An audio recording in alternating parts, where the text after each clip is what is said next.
Решението за кревање на востание Димитар Поп Георгиев Беровски го донел во декември 1875 година. Со кревањето на ова востание требало да се реши не само црковното и народното прашање, туку и прашањето за автономија на Македонија. Димитар Поп Георгиев Беровски сметал дека кон ова востание ќе се приклучат и ослободените балкански народи од Романија и Србија, во кои востание учествувале македонски доброволци.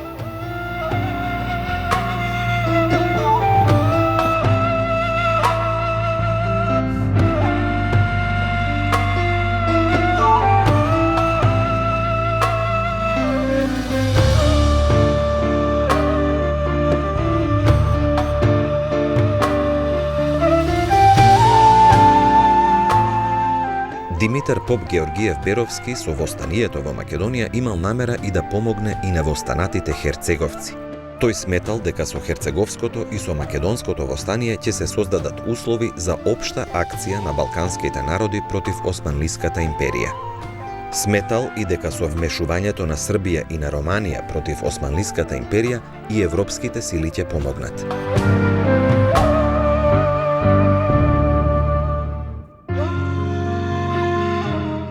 Решен да организира востание Димитар Поп Георгиев Беровски во декември 1875 година во Солун ги повикал својот таст Поп Стојан Разловски и својот пријател Костадин Илјов Карчов. На средбата тој ја добил нивната согласност и тие со голем елан ја прифатиле идејата за востание. Тогаш се појавила првата тројка која почнала да работи на создавањето услови за ново востание. Уште на првата средба било договорено Поп Стојан Разловски, кој имал 75 години, да продаде куќа, ниви, покукнина, кожи, стока и сите пари да ги достави во Солун за купување на оружје, муниција, опинци, калчуни и други потребни работи за востанието и востаниците. Поп Стојан Разловски ветил дека исто така тој ќе продаде и крави, кожа и масло за истите потреби. Решено било Костадин Илјов Карчов да остане во Солун и да почне да прави опинци и калчуни за востаниците и да набави оружје, пушки, револвери, барут, чаури, куршуми, кремен за пушките, кремки и капакли. На Поп Стојан Разловски му била дадена задача да привлекува и други луѓе. Многу брзо имотот на Димитар Поп Георгиев Беровски бил продаден на овој манастир. Море запали се маце планината, планината маце Митрашинска. Поп Стојан Разловски, парите со своите 10 крави и поголема количина на масло и кожа ги испратил на Димитар Поп Георгиев Беровски во Солун преку својот син Костадин и разловечанецот Цоне Спасов. Море запали маце кумитето. Знамето по барање на Димитар Поп Георгиев Беровски и со негов избор го навезиле баба Недела и нејзината ќерка Станислава. Знамето било црвено со жолто поле на кое бил извезен македонски земски грб. Грбот бил разјарен двоопштест лав, пред кого стоел напис Македонија со две ленти на кои пишувало "Станете" и "Да ви ослобода". Станислава Караиванова во своите спомени пишува: "Ние шиевме едно знаме, македонско, црвен лав на жолта основа, но тоа беше шиено само ноќе. И никој, освен попот Петар Солунски, не знаеше." Димитар Поп Георгиев Беровски во Солун формирал таен револуционерен кружок.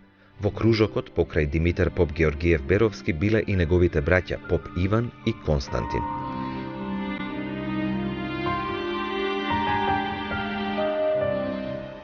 Димитар Поп Георгиев Беровски со Костадин Карчов успеале да набават оружје, муниција, калчуни и сето тоа да го однесат во Разловци.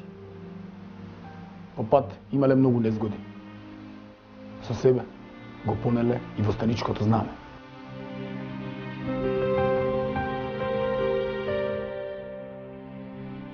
На теренот полека успеале да ја рашират и омасоват мрежата за идејата на востание. Се одржало советување на планината Средна, се разгледувал планот на востанието, се формирале две помали организаторско-пропагандни чети кои ги обиколувале селата во Мелничко, Пијанечко, Малешевско, Кочанско, Радовишко и Струмичко. Укажувале кога ќе се крене востанието во Разловци да го фатат оружјето, да излезат организирано, а народот и стоката да ги засолнат и обезбедат во збегови во планините. Се донело план за востание и тактика на водење на борбата.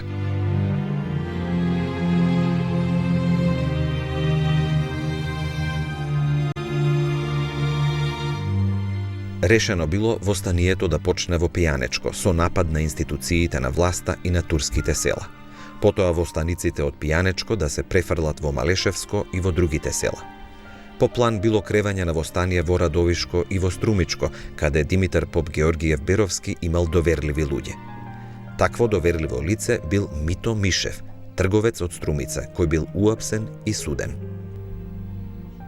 Во обвинението пишувало: во фабриката за шпиритус на Ставро било добиено писмо од разбойникот Мито Георгиев Беровали, во кое им соопштува дека скоро ќе дојде во Струмица и дека тие треба да бидат готови да стапат во борба со турците.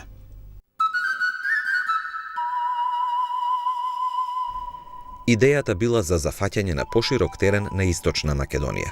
Востанието требало да биде македонско национално револуционерно востание за слобода на Македонија и за нејзина автономија. Функцијата на востанието била декларирана и символизирана на развеаното востаничко знаме.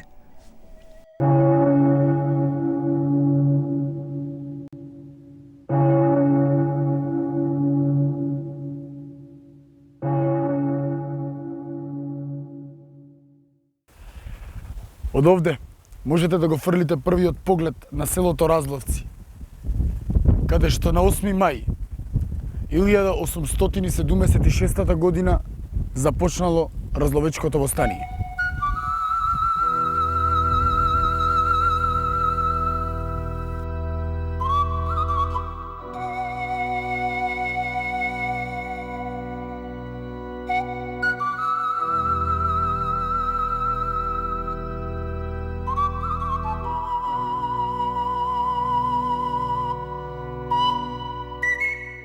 Востанието било кренато пред време, затоа што се случиле непредвидени работи. На 7 мај 1876 година во Разловци дошле вооружени спахи и тапиџии.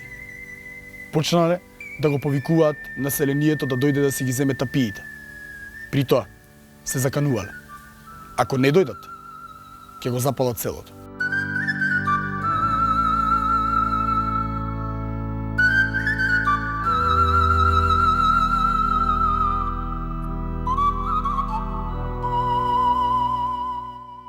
Покрај тоа се одвивале и провокации.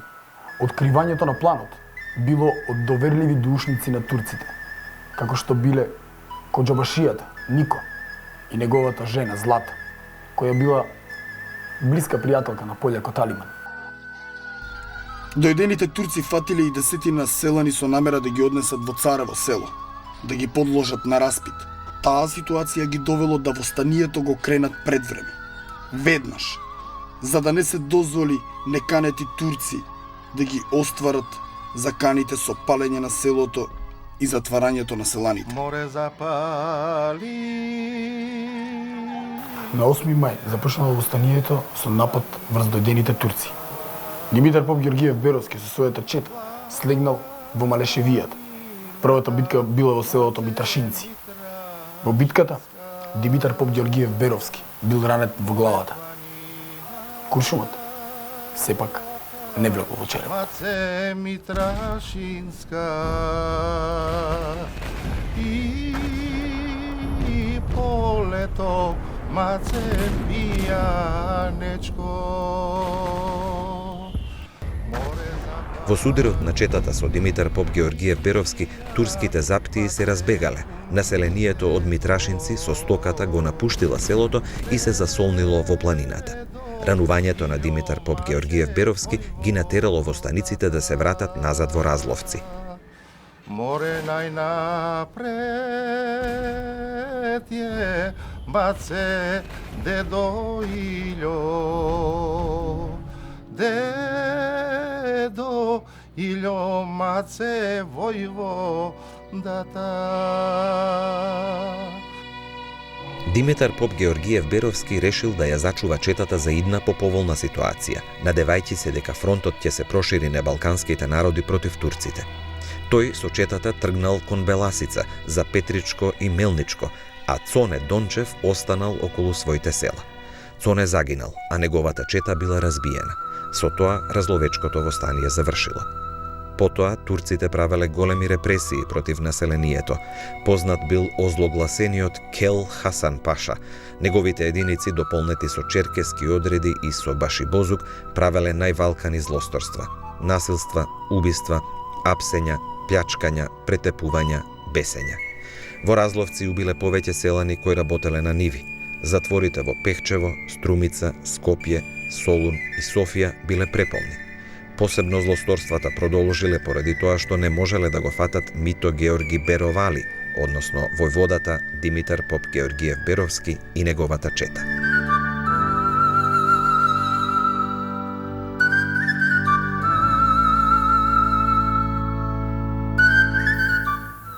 За насилството и теророт карактеристично било и писмото на 15 малешевски востаници кои пребегале во Кюстендил.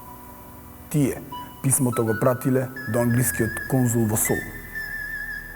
Писмото гласи: постојаните убиства, апсења, неправедните глобања, газање на нашата верска совест, обесчестување на нашите жени, керки, сестри, беше како обичај за задоволување на турчината. Најодзади, на 8 мај се принудивме да протестираме со оружје во рака пред целиот свет и да ја принудиме турската влада да се запраша какво зло не очајало, за да ја поднесеме како жртва и последната капка крв. Тој протест не го сврте вниманието на турската влада за да не заштити, туку испрати 12.000 редовна војска и бројни башибузуци за да го извршат она што не позволува човечката совест да се каже.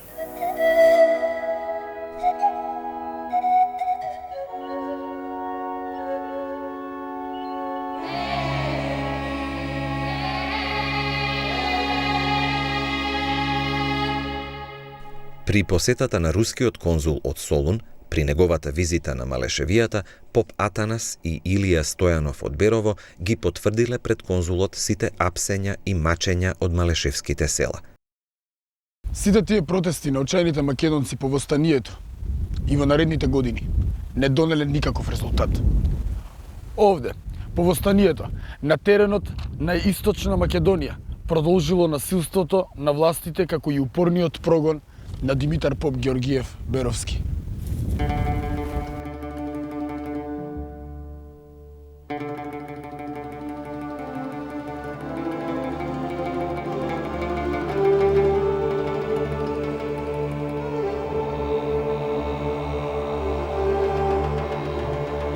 Четата на Димитар Поп Георгиев Беровски тргнала кон Беласица на пат кон Петричко и Мелничко. Меѓутоа, на Беласичкиот терен, таа паднала во заседа во близина на селото Стињак, предадена на турците од страна на братот на Стињанскиот поп. Турската потера била силна. Четата се вратила кон Ограждан.